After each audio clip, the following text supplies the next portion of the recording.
নমস্কার বন্ধুরা, আরশিতা নিশিতা কিচেনে সবাইকে অনেক অনেক স্বাগত জানাই। আজকে আমি দেশি মুরগি ঝোল বানিয়ে আপনাদেরকে দেখাবো। তো চলুন, দেশি মুরগি ঝোল বানাতে আমার কি কি জিনিস লাগবে সেটাই আমি আপনাদেরকে দেখাচ্ছি এখন। তো বন্ধুরা, এখানে আমি দেশি মুরগিটা ভালোভাবে নুন আর হলুদ আর কিছুটা কাঁচা সরষের তেল দিয়ে ভালো করে ম্যারিনেট করে রেখে দিয়েছি। দেখুন, ঢেকে রেখে দিচ্ছি। আর এখানে গরম মশলার জন্য আমি দুটো শুকনো লঙ্কা, দুটো তেজপাতা আর দুটো দারচিনি টুকরো, দুটো লং, দুটো এলাচ আর পরিমাণ মতো জিরা নিয়েছি এখানে। আর এখানে দুটো পেঁয়াজ নিয়েছি। এখানে আদা রসুন পেঁয়াজ আর কাঁচা লঙ্কার পেস্ট নিয়েছি। এখানে হলুদ গুঁড়ো আছে, কাশ্মীরি রেড চিলি পাউডার আছে, এখানে জিরে গুঁড়ো, এখানে নুন নেওয়া আছে, এখানে ধনে গুঁড়ো নেওয়া আছে, এখানে মিক্স মশলা, এখানে তেল। দেখুন, এখানে মাংস দেওয়ার জন্য আমি দুটো মিডিয়াম সাইজের পেঁয়াজ নিয়েছি। এবার দুটো পেঁয়াজকে আমি ভালোভাবে কেটে নিচ্ছি।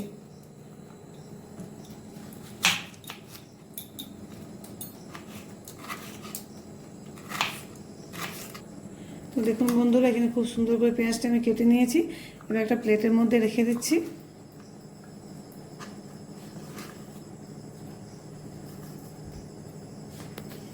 এবার এখানে গ্যাসটা জ্বেলে নেব।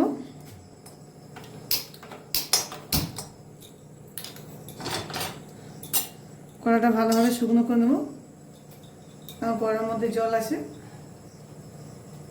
তো দেখুন বন্ধুরা, আমার কড়াটা এখানে গরম হয়ে গেছে। ঠিক এই সময় আমি তেল দিয়ে দিচ্ছি পরিমাণ মতো।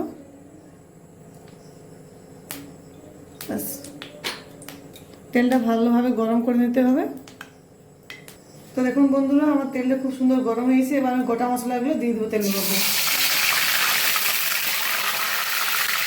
এগুলো ভালোভাবে একটু নেড়ে নেব।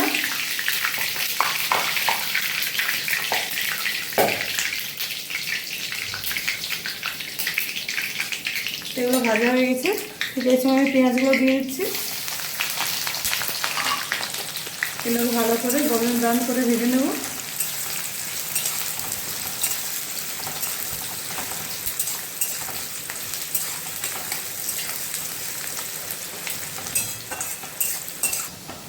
দেখুন বন্ধুরা, পেঁয়াজটা আমি লাল লাল করে ভেজে নিয়েছি। ঠিক এই সময় আমাকে আদা রসুন পেঁয়াজের পেস্টটা দিয়ে দিচ্ছি এর মধ্যে। ভালো করে মিশিয়ে নিতে হবে।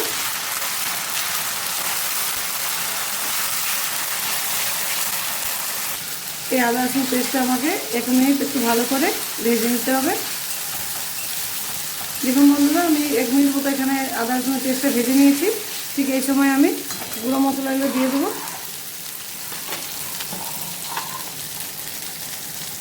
এখানে হলুদ গুঁড়ো দিয়ে দিচ্ছি পরিমাণ মতো। এখানে মিক্স মশলা দিয়ে দিচ্ছি পরিমাণ মতো। এখানে ধনে গুঁড়ো দিয়ে দিচ্ছি। এখানে জিরে গুঁড়ো দিয়ে দিচ্ছি। এখানে কাশ্মীরি রেড চিলি পাউডার দিয়ে দিচ্ছি কালারের জন্য। এটা কালারের জন্য ইউজ করা, এটা ঝাল হয় না। আর পরিমাণ মতো এখানে নুন দিয়ে দিচ্ছি। আবার এগুলো সব কিছুকে ভালো করে মিশিয়ে নেব। এগুলোকে একটু সময় ধরে বারবার নাড়তে হবে এবং ভালোভাবে কষে নিতে হবে সব কিছুকে। গ্যাসের আঁচটা আমি মিডিয়ামে রেখে দিচ্ছি। এখানে আমি একটা চিমটির সাহায্যে কড়াটা ধরে নিচ্ছি। একটু ভালোভাবে কষে নেব। ঠিক এই সময় আমি কিছুটা জল দিয়ে ভালোভাবে কষে নেব। এইভাবে সময় নিয়ে মশলাটা ভালোভাবে কষিয়ে নিলে মাংসটা খেতে খুব টেস্টি হয়। আপনারা এইভাবেই বানাবেন। দেখুন, কালারটা খুব সুন্দর চলে এসছে।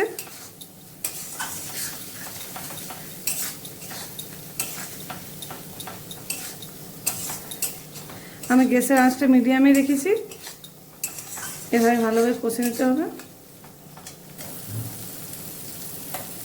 তো বন্ধুরা দেখুন, খুব ভালোভাবে মাংসটা কষে নিয়েছি।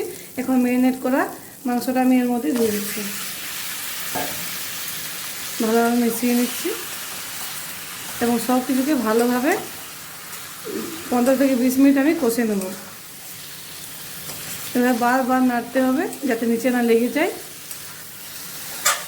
যত ভালোভাবে আপনারা কষাবেন তত টেস্ট হবে খেতে। এবার মাংস থেকে জল বেরোবে, দেখুন।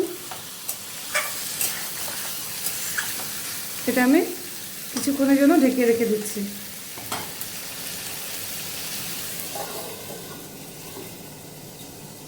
বন্ধুরা, এইভাবে মাঝে মাঝে কিছুক্ষণ পর পর ঢাকা খুলে ভালোভাবে মাংসটা সব কিছুকে মিশিয়ে নিতে হবে, কষিয়ে নিতে হবে। আস্তে আস্তে মাংস থেকে জল ছেড়ে দেবে।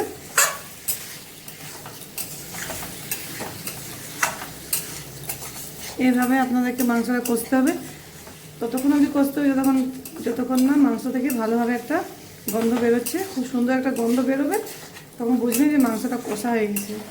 এভাবে আমি কিছুক্ষণ মাংসটা ভালোভাবে কষে নিচ্ছি। আবারও কিছুক্ষণের জন্য আমি ঢেকে দিচ্ছি, তাহলে মাংসটা সেদ্ধ হবে আর জলটা বেরিয়ে যাবে। এখন আমি ঢাকাটা খুলে দেখব। দেখুন বন্ধুরা, মাংস থেকে কতটা জল বেরিয়ে গেছে। এই জলটা ভালোভাবে শুকনো করতে হবে। এই জলের মধ্যেই মাংসটা সেদ্ধ হয়ে যাবে। এবার আমি কিছুক্ষণ ঢেকে দেবো।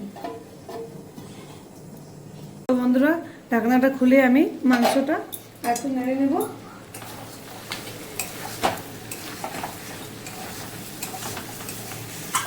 দেখুন বন্ধুরা, মাংসটা আমার খুব সুন্দর কষা হয়ে গেছে। ঠিক এই সময় আমি আর একটু পরিমাণ জল দিয়ে দিচ্ছি হালকা করে, আর একটু ভালো করে সেদ্ধ হওয়ার জন্য।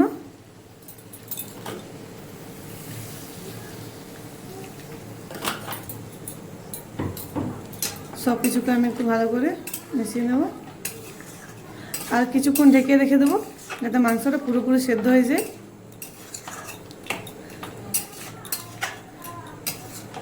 বন্ধুরা, আর একটা জিনিস এখানে বলতে আমি ভুলে গেছি, আমি একটু গোলমরিচের গুঁড়ো দেবো, তো সেটাই আমি এখন দিয়ে দিচ্ছি এর মধ্যে। গোলমরিচ দিলে মাংসটা খুব ভালো লাগে খেতে। সব কিছুকে ভালোভাবে মিশিয়ে নেব।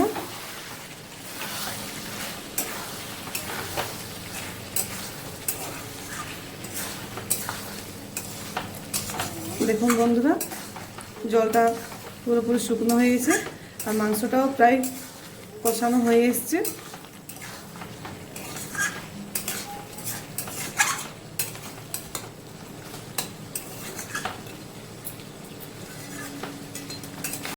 মাংসটা এখানে খুব ভালোভাবে কষে নিয়েছি, এবার জল দিয়ে দেবো।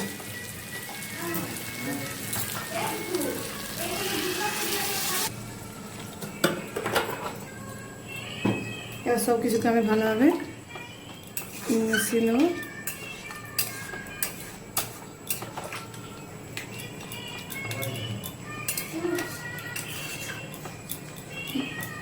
এবার ভালোভাবে ফুটে যাক, ততক্ষণ অবধি এভাবে রেখে দেবো। গ্যাসের আঁচটা হাই করে রেখেছি যাতে তাড়াতাড়ি ফুটে ওঠে। আমার খুব সুন্দর হয়ে গেছে। এবার গরম মশলা দিয়ে গ্যাসটা বন্ধ করে দেবো। গ্যাসটা বন্ধ করে দেবো।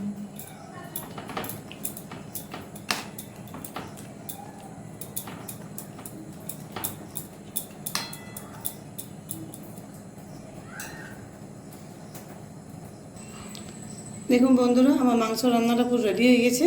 খুব সুন্দর লাগছে দেখতে এবং খেতেও খুব ভালো লাগবে। আপনারা বাড়িতে এভাবে বানিয়ে খাবেন, খুব ভালো লাগবে। আমার রেসিপিটি যদি আপনাদেরকে ভালো লেগে থাকে তাহলে আমার চ্যানেলটি লাইক করবেন, সাবস্ক্রাইব করবেন এবং সামনে বেল বাটনে ক্লিক করে দেবেন। আপনারা ভালো থাকবেন, সুস্থ থাকবেন। ধন্যবাদ।